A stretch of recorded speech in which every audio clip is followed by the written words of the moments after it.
Have you ever looked at yourself either in the mirror or by self-reflection and thought, why am I like this? Why do I keep messing up? I just have crap genes. I can't seem to stop myself. Yes, you have. We all have. You don't have to admit it out loud, just know that we get it. We're here to bring some hope, and it's called neuroplasticity. It's a real sciencey term that means that your brain can modify, adapt, and not only change how it does its thing, but its structure too. In other words, your brain is not stuck in a state of being rigidly absolute. You know, like a Sith. Even Vader switches sides. We're gonna give you a few ways to access that flexy bendiness to let your inner Jedi thrive. Number 1, play video games. It's not just a rumor. Video games can expand your brain's abilities, no matter what boomer types might say. There have been several scholarly, serious studies done on the effects of various video games on the brain.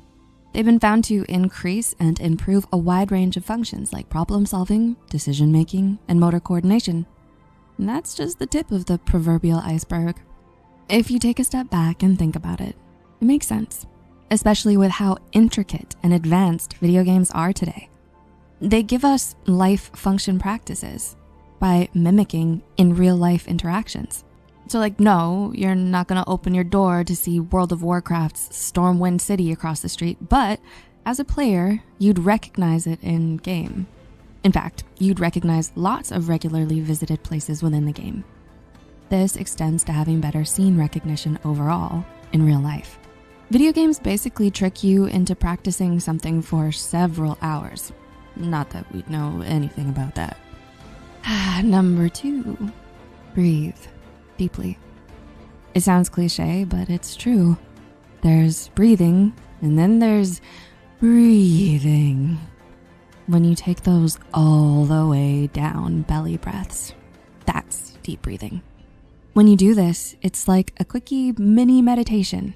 Your heart rate sinks to your breath, and your brain gets more of that sweet, sweet oxygen. This, in turn, gives your brain the A-OK to give the vagus nerve some encouragement. The vagus nerve is the main manager of the relaxation, rest, and digest nervous system. This chill response system is called the parasympathetic nervous system, as opposed to its high-strung, twitchy friend, the fight or flight sympathetic nervous system.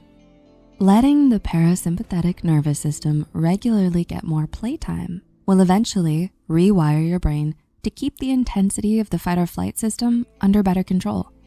Number 3, express gratitude. We're not saying you're ungrateful. We're saying that as a brain hack, it's useful to consciously say the things that you're grateful for, whether it's speaking phrases in your mind, writing it down, or even saying it out loud. Those expressions of gratitude are not prejudiced by size. They can be about something good that happened in the past week or an aspect of yourself that you're grateful for. Here, we'll start you off with an example or two. I'm grateful for the massive sale at my go-to electronics site that happened this week. I am grateful for who I am because I can share brain hack tips, making the world a little brighter. This conscious focus on the positive is like pumping iron for the brain.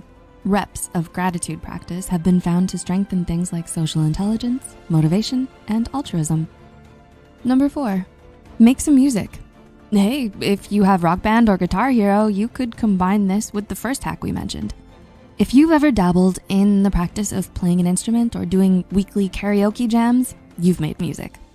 Bet you didn't realize you were sneaking in brain practice to enhance audio and visual perception, focus, and memory too. It's even good for the long haul. Musical training can slow down old age cognitive decline, so you can be more witty, sharp Betty White and less confused, forgetful Grandpa Simpson. And number 5, doodle.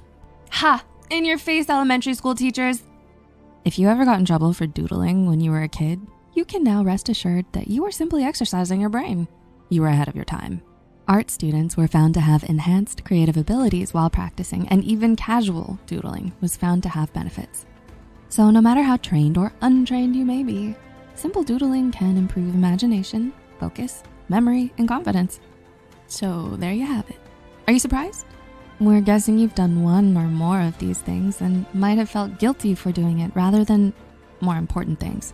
Now you know you were actually doing something healthy for your mind and brain. Which of these have you tried or experienced in the past? What effect have you found? If you used to do one of these things, then stopped, what changes did you notice? Are you looking for a cuddly companion that brings positivity and mental wellness to your daily life? Get your very own Psy. The lovable plushie is here to brighten your days. It embodies the spirit of Psych2Go, and it serves as a reminder to prioritize your mental well-being. Its green leaf symbolizes growth, renewal, and the importance of self-care.